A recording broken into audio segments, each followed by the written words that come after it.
Namaste, this is Dr. Samarth P. Rao from Amrita Ayurvedic Center, Baswangudi. This episode, I'm going to talk to you about a very interesting topic of tastelessness. So, this is a condition where you are not able to taste your food properly. And there are various reasons for not able to taste food properly. One could be an internal factor and also could be a mental and external stimulus factor.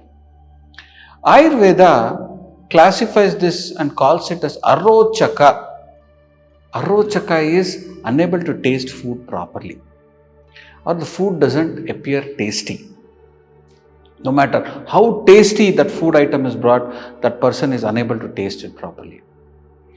So, in common clinical conditions, we can see kids who are malnourished, they display this issue where they are not able to eat properly.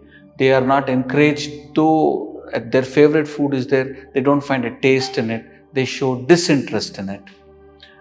Second is also people having problems such as cancers or any other health condition also, where their taste perception changes. In Ayurveda, Arochaka, they say, you have Vataja, Arochaka, Pittaja and Kaphaja. So you have the doshas, Vata, Pitta, Kapha, that causes this Arochaka condition, where the person tastes a lot of astringent taste, or a very bitter taste, or sour taste, or heaviness in the body with sweet taste. So this masks the taste perception from different foods.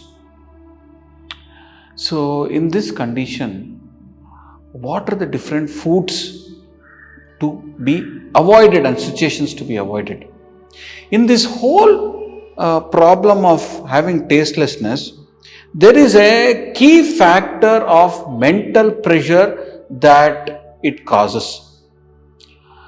There are external factors. Now, if you look at a child, this child is going through a lot of trauma. It could be whether parents quarreling in the house, or it being bullied a lot in the school, or being pressurized.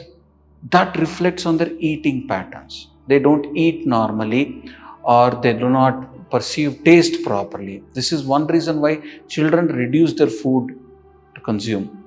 Now, some of the key things that you should avoid when you're going through this, or encourage your child to not do in case they're not eating properly. One is suppression of hunger and irritations and tears. See, when you get a belch, you should belch.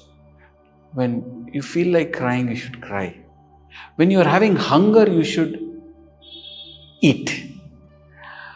When the child comes and asks for food, it's your primary duty to give the child food. If you avoid and say, I'm doing something, I'll come and give you food, the hunger will pass off. Then that is going to become a habit for the child, and then the child is going to develop this problem called arochaka, or tastelessness, or does not show disinterest to eat food. So once the hunger comes, don't suppress it, eat it. So this is the first thing. The second is when the children has anger issues.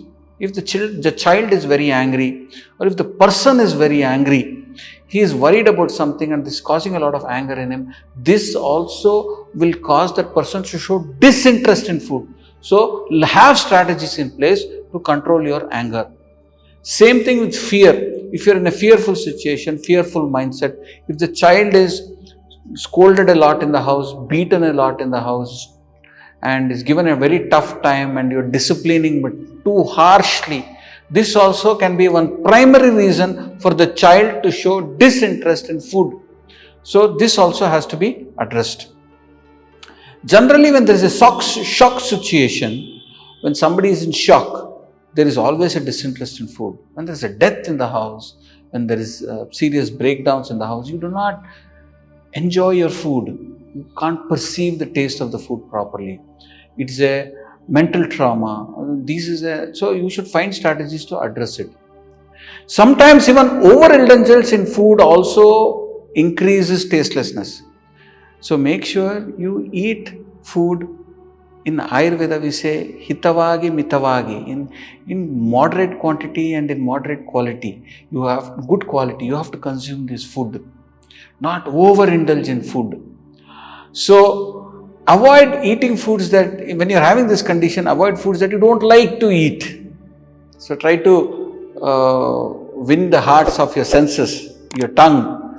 So when you're having a situation where you're disinterested to eat, so avoid foods that you do not like, but eat foods that you really enjoy. The final thing that I would say is avoid foods that don't smell good, or eating food in places where it does not smell well.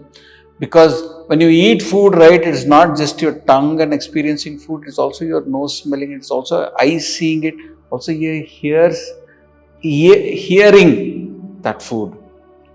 When you hear the chatter of the dosa being prepared, that will stimulate your digestion, that will stimulate your eating food capacity. So similarly, your sense organs, pleasantness will definitely create a good conducive environment to eat food. So stay away from things that cause unpleasant sensory stimulus. So this episode, I have briefly talked to you about all the different things that you should avoid when you're having tastelessness or lack of interest in food. Next episode, I'm going to give you strategies of how you have to consume so that you can solve your problem of tastelessness. Till then, thank you.